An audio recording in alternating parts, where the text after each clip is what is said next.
Blessed Rosario Livatino was an Italian judge who chose justice over fear. He was murdered by the mafia at the age of 37 because he refused to comply with their demands.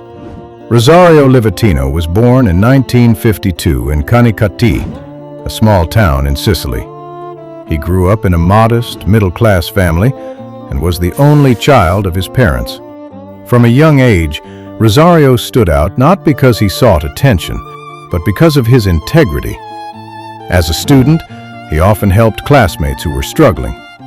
One friend recalled that when another student copied Rosario's homework, Rosario preferred to submit a blank paper rather than benefit from dishonesty. Even as a teenager, Rosario's faith shaped his character. He believed the Bible was not simply a book, but a guide for both spiritual and everyday life. Rosario studied law at the University of Palermo and graduated in 1975.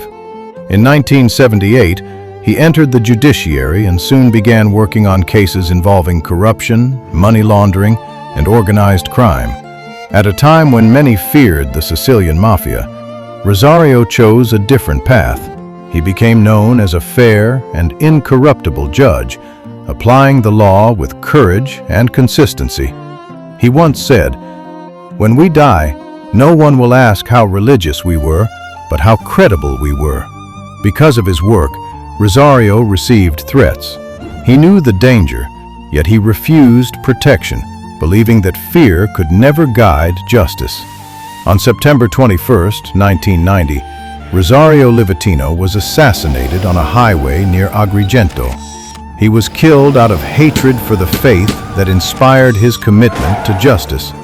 In 2020, Pope Francis officially recognized Rosario Livatino as a martyr, acknowledging that his service as a judge was lived as a true vocation and act of faith. What can we learn from Blessed Rosario Livatino? First, treat others as you would like to be treated. Rosario helped those around him without seeking recognition. We can do the same in our own professions. Second, nourish your faith. Rosario attended Mass daily and lived the gospel quietly, especially when facing danger and death. Third, live with integrity.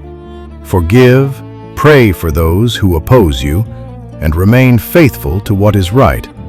Blessed Rosario Livatino reminds us that holiness can be lived through ordinary work, when it is done with courage, honesty, and faith.